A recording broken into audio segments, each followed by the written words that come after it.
আজকে যে আদিবাসীদের জল জঙ্গল জমিনে আজকে থাকতে হচ্ছে, রক্ষা করতে হচ্ছে, তারা আজকে পাহাড় পর্বত জল জঙ্গল জমি সম্পর্কে খুব সচেতন হয়েছেন এবং গাছপালা পাহাড় পর্বত না থাকলে প্রাকৃতিক ভারসাম্য যে কতটা ক্ষতি হতে পারে তা আপনারা জানেন।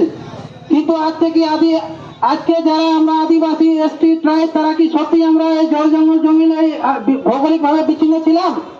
না বন্ধু, 4,500 বছর আগে আমরা হরপ্পা সভ্যতায় আমরা একসঙ্গে সবাই মিলিতভাবে সুন্দর সুশীল সভ্যতা, এক নগর কেন্দ্রিক সভ্যতা আমরা নির্মাণ করেছিলাম।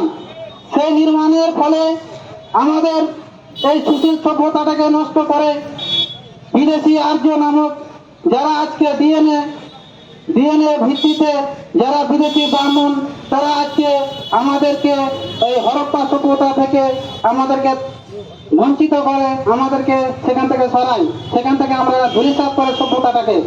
তারপরে ধীরে ধীরে আমাদের ভারতবর্ষের মহামানব গৌতম বুদ্ধ, তিনি তার সতী বিপ্লবের মাধ্যমে আমাদের এই যে ব্রাহ্মণ ক্ষত্রিয় বৈশ্য এবং শূদ্র যে 4টা বর্ণ, সেটাকে সমান করে আমাদেরকে প্রতি বিপ্লবের মাধ্যমে সমতার অধিকার দিয়েন। এবং আমাদের যে রাজা মৌর্য বংশের শ্রেষ্ঠ সম্রাট বৃহদ্রথ মৌর্য, তাকে 12 বছরের যে সম্রাট, তাকে প্রকাশ্য দিবালোকে তার প্রধান সেনাপতি ব্রাহ্মণ পুষ্যমিত্র শুঙ্গ ব্রাহ্মণ, তিনি প্রকাশ্যে দিবালোকে আমাদের বৃহদ্রথ মৌর্যকে হত্যা করেন। এবং তিনি রাজ্যে অধিষ্ঠিত হওয়ার ফলে আমাদেরকে যে অত্যাচার, দমন পীড়ন অত্যাচার যে শুরু করেন, তার ফলে আমাদের যে পলায়ন হয়েছিল, সেই পলায়নের মাধ্যমে আমরা আজকে বিচ্ছিন্ন, আপনাদের সুশীল সভ্যতা যে নাগরিক আপনারা মনে করেন, সেখান থেকে আমরা বিচ্ছিন্ন হয়ে পড়ি। আমরা যে এত কষ্ট করে সেই পাহাড় জঙ্গল পর্বতে থাকলাম, আমরা আদিবাসী না হয়ে আমরা যে থাকলাম, আজকে ভারতবর্ষের এই স্বাধীনতা আন্দোলনের ফলে 108 বছরে আমাদের পূর্বপুরুষরা লড়াই করে আমাদের ডক্টর বাবা সাহেব আম্বেদকর, যিনি ভারতবর্ষের সংবিধান প্রণেতা, তিনি আমাদেরকে আবার রাজার অধিকার ফিরিয়ে দিলেন। যে রাজার অধিকার আমরা পাবো 5th এবং 6th শিডিউলের মাধ্যমে। 5th এবং 6th শিডিউল, যে শিডিউল লাগু হলে আদিবাসীদের এলাকায় যে খনিজ সম্পদ আছে, সেই খনিজ সম্পদ যদি আপনারা সেখান থেকে কোনো কোম্পানি যদি নিয়ে যায়, তাহলে সেই গ্রাম সভা অ্যাডভাইজারি কাউন্সিলের তার টোটালি অনুমোদন লাগবে।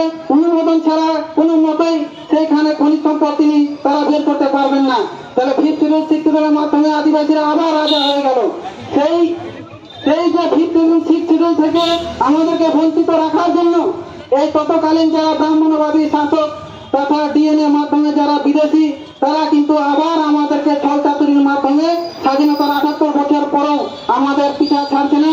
আমাদেরকে টর্চার, এই যে টর্চার যেমন শুনলেন, জ্বলন্ত সমস্যা বন অধিকার 2023 আইন, এই আইনের মাধ্যমে যে 4 লেন 6 লেন 8 লেন যে আগামী দিনে হবে এবং বন অঞ্চলের যে খনিজ সম্পদ নিয়ে আসবে, তার সেখান থেকে আমাদেরকে বলছে 20 কিলোমিটার দূরে আমাদের ঘর বাড়ি থাকবে।